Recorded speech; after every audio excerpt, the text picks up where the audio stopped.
Welcome back to Wisdom Unveiled. Can you believe it? This is our 40th deep dive already.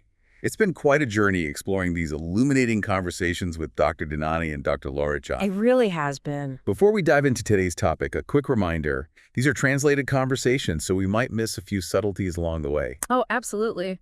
Translations can be tricky. You always lose something in the process. That's true, but even with that caveat, the wisdom we've uncovered has been pretty remarkable, wouldn't you say? Oh, without a doubt. And for our final deep dive, we've saved a particularly fascinating topic. It's all about Rumi's perspective on the world as a constant earthquake. An earthquake. Wow, that sounds intense. It is. It really gets at this idea of constant flux and change that Rumi was so captivated by. He uses these two very specific Persian words, galgale, for bubbling forth, and zalzale, which actually means earthquake, to describe both the beginning and the end of the world. So it's not just about literal earthquakes. It's about some deeper principle of continuous transformation. Precisely. Imagine a spring bubbling up from the earth full of life and energy. That's galgale. And then eventually flowing back, returning to its source. That's zalzale. Rumi suggests this pattern of emergence, transformation, and return is happening everywhere, all the time. That makes me think about how often we resist change in our own lives. We cling to comfort and familiarity even when things are clearly shifting around us. It's a natural human tendency, that craving for stability. But Rumi's reminding us that clinging to what's impermanent only leads to more suffering. What if instead we tried to see the world through his lens? To see our lives and the world around us as this constant dance of creation and destruction. It's almost like viewing reality as a flowing river rather than a solid, unmoving rock. Exactly. And that perspective can be so liberating, It challenges us to let go of rigid attachments and embrace the ever-changing nature of things. It's not about passively accepting whatever happens, but recognizing that change is the one constant we can truly rely on. Speaking of accepting what is, that leads us to another key theme in Rumi's work: the inevitability of suffering. What struck me in these conversations between Dr. Dinani and Dr. Larijani is how Rumi doesn't shy away from the difficult aspects of life. He doesn't sugarcoat it. He really doesn't. And what's fascinating is that he sees pleasure and suffering as intertwined, almost like two sides of the same coin. Interesting. Dr. Larijani points out this interesting paradox. Pleasure is fleeting, while suffering tends to linger. That's so true. A delicious meal is over in an hour, but heartbreak can ache for months. Exactly. And yet, if suffering is more prevalent, why do humans cling so fiercely to life? Dr. Larijani suggests that even within hardship, there's this inherent desire for life, a connection to something larger than ourselves that keeps us going. That's a powerful thought. It's like we intuitively sense that even suffering has a purpose, that it's not just some random, meaningless affliction. Rumi would agree with you there. He uses this metaphor of childbirth. A mother endures immense pain to bring new life into the world.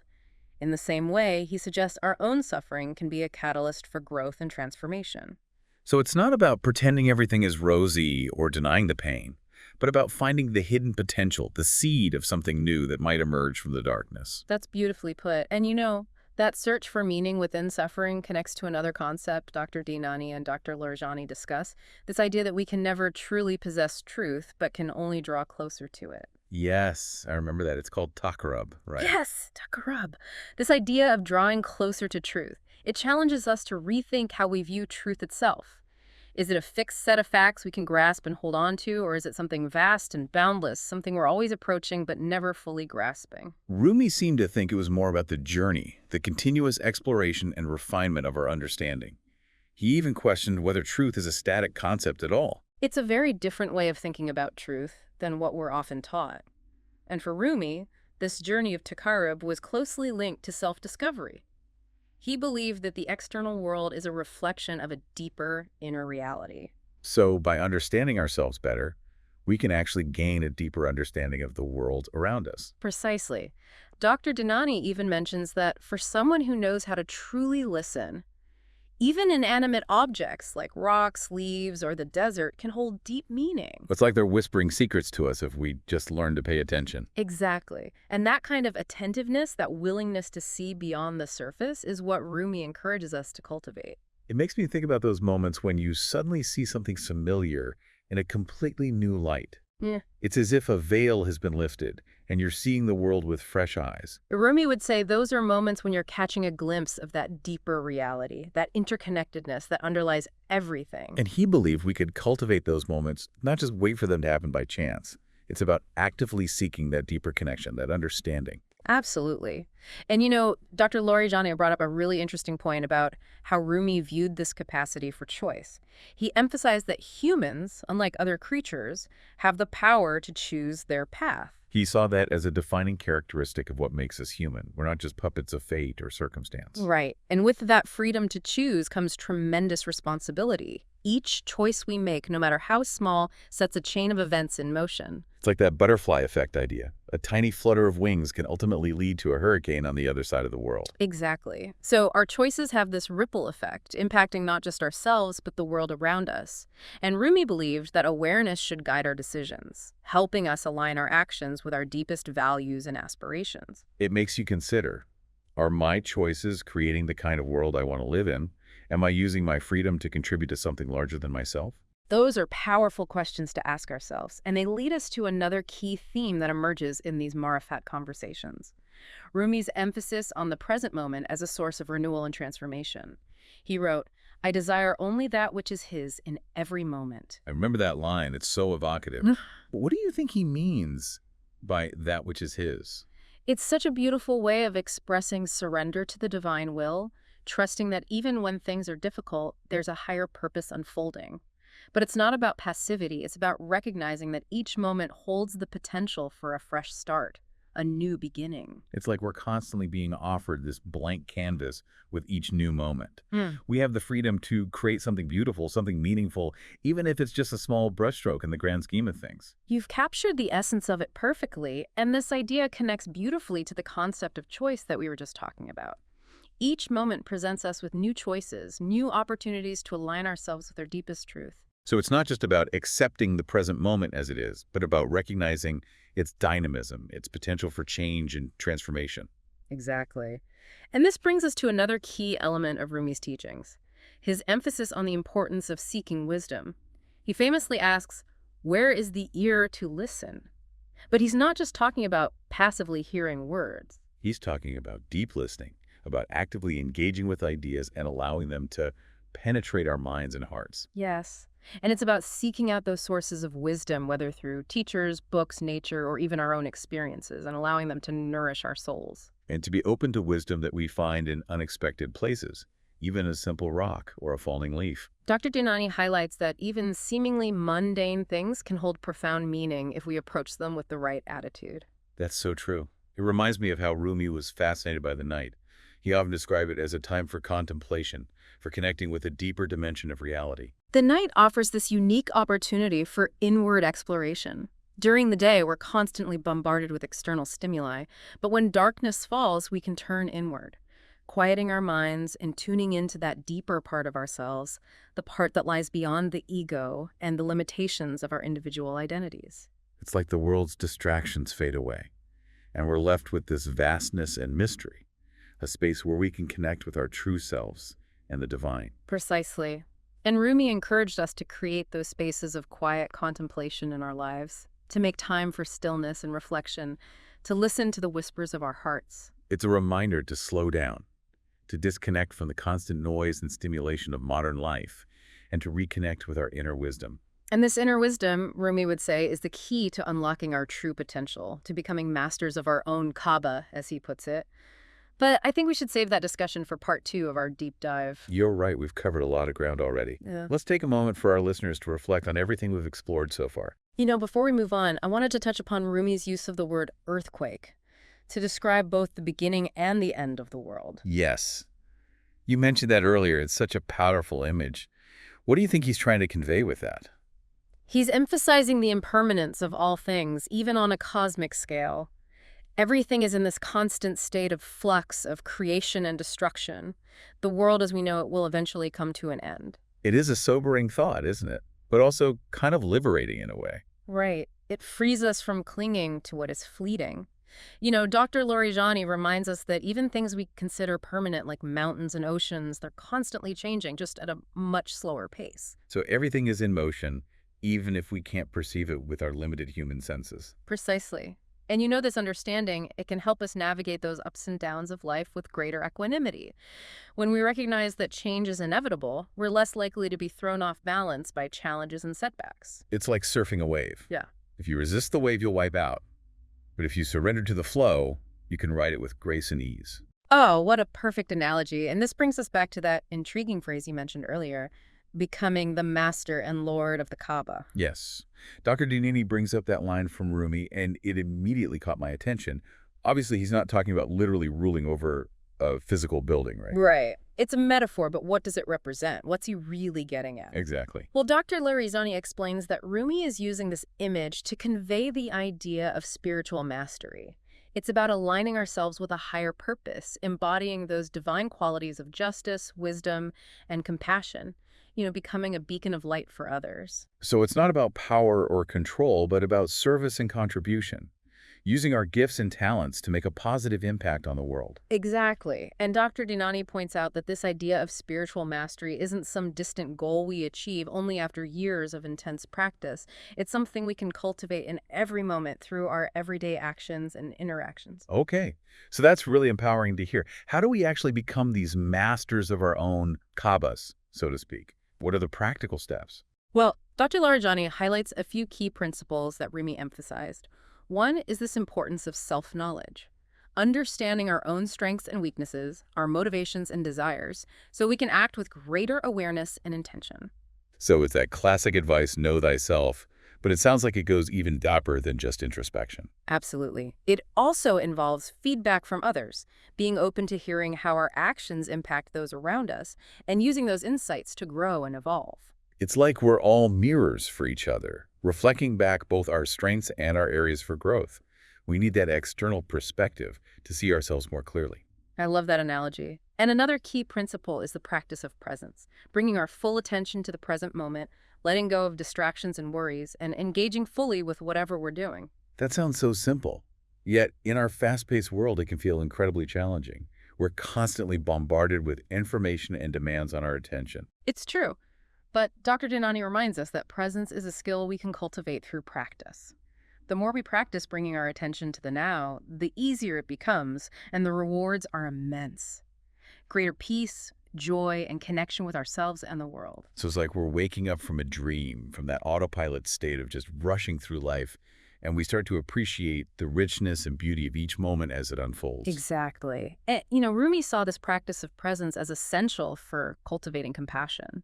When we're truly present with someone, we can truly see them, hear them, understand them. We connect with their humanity, their suffering, their joy. We're not lost in our own thoughts and judgments. It's like stepping outside of our own limited perspective and experiencing the world through another person's eyes. And from that place, compassion naturally arises. Now, before we wrap up this part, there was another really interesting exchange between Dr. Dinani and Dr. Larijani that I wanted to touch on.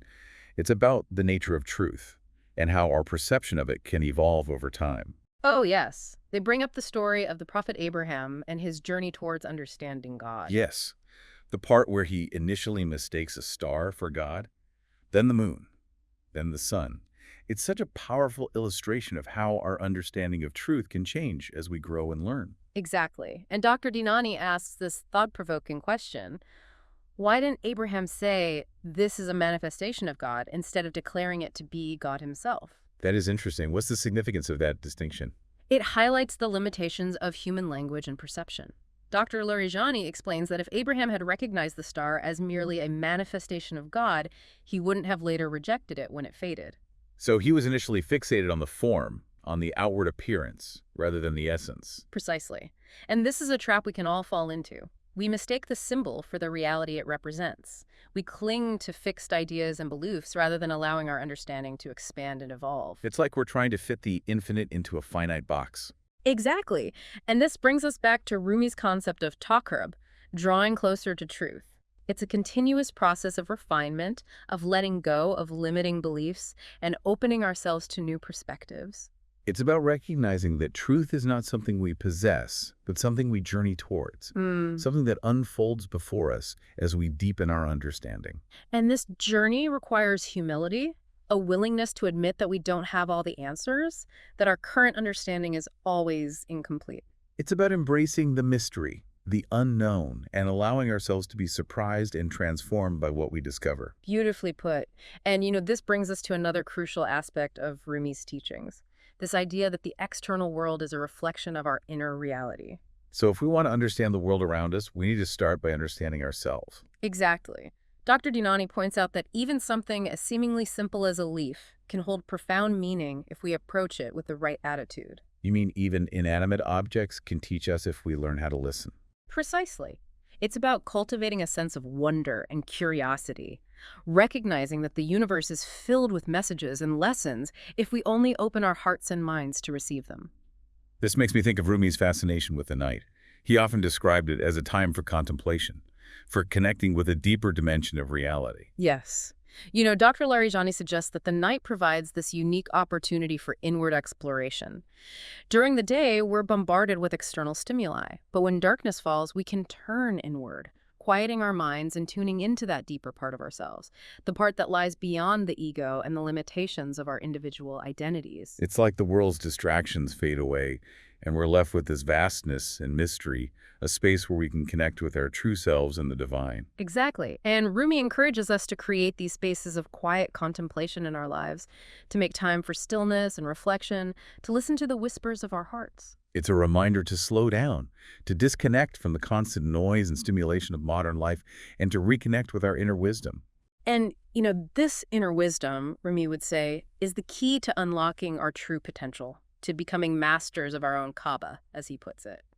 I love how we keep circling back to that powerful metaphor. It feels like the perfect culmination of everything we've explored about Rumi's teachings.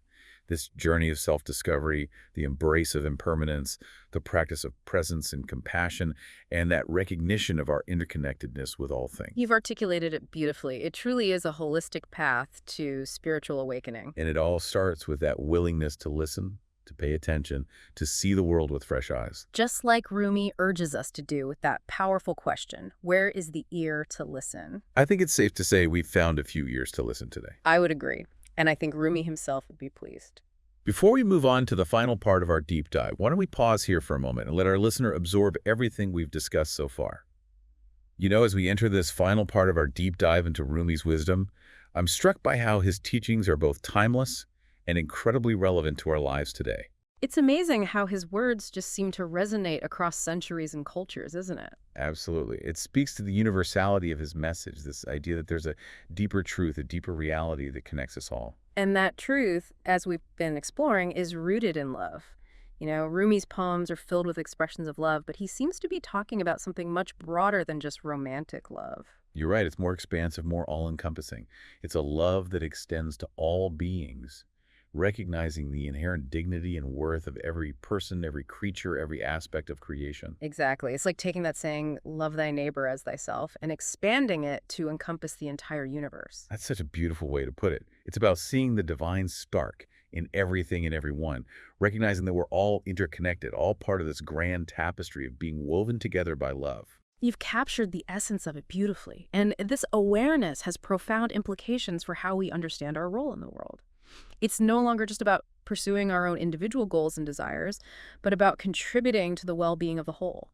It makes me think about those ripple effects we were talking about earlier. If we're all connected on this deeper level, we're all part of this divine oneness, then harming another person is ultimately harming ourselves. Precisely. Dr. Dinani emphasizes that this understanding has profound implications for how we live our lives. If we truly grasp the interconnectedness of everything, then our actions, even those that seem insignificant, have this ripple effect on the world around us. It's like that butterfly effect, right? Yeah. A small change in one part of the system can have this massive impact elsewhere. Exactly. And this awareness, it should guide our choices, our relationships, our interactions with the world. Rumi believed that every moment is an opportunity to express love, to act with compassion, to contribute to a more just and harmonious world. But how do we cultivate this awareness in our daily lives? We talked about seeing with the intellect, but is that something we can all do? Or is it reserved for saints and mystics? Well, Dr. Dinani actually addresses this directly in one of the Marifat conversations. He suggests that this capacity for deeper seeing isn't limited to mystics or spiritual masters. It's something we all have the potential to develop. That's encouraging to hear. It makes me think of that saying, We are all already enlightened. We just have to realize it. Yes. And Dr. Laurijani adds that while we all have this potential, it does require both knowledge and experience. It's about studying the wisdom traditions, engaging in spiritual practices, and then applying those insights to our daily lives. So it's not enough to just read Rumi's poetry or intellectually grasp these concepts. We need to put them into practice in the real world. Exactly. It's like learning to play an instrument. You can study music theory and watch others play, but until you pick up the instrument and start practicing yourself, you won't truly develop the skill. That's a great analogy.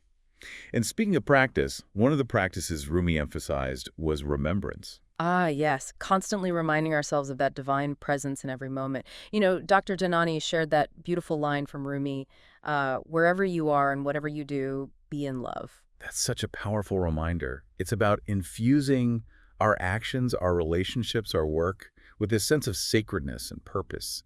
It's about seeing the divine spark, not just in ourselves, but in everything around us. It's like shifting our perspective from seeing the world as a collection of separate objects to seeing it as this unified field of consciousness, this web of interconnectedness, where everything is ultimately an expression of the divine. You've captured it beautifully. And it makes me think about how this entire deep dive into Rumi's wisdom has been like a journey of remembrance, a process of remembering that deeper truth that's always been present within us. I love that perspective. It's like we've been peeling back these layers of forgetfulness, rediscovering the wisdom that's always been there, waiting to be awakened. And that's something our listeners can continue to do long after this deep dive is over. Absolutely. Rumi's poetry, it's this wellspring of wisdom. It's this constant invitation to dive deeper into the mysteries of the heart and the soul. It's been an incredible honor to explore his work with you and with our listeners. The feeling is mutual. It's been a true privilege to share these insights and to witness how they've sparked new connections and understandings. And as we wrap up this final episode of Wisdom Unveiled, we'll leave you with this final thought from Rumi to ponder. I desire only that which is his in every moment. What does this mean to you?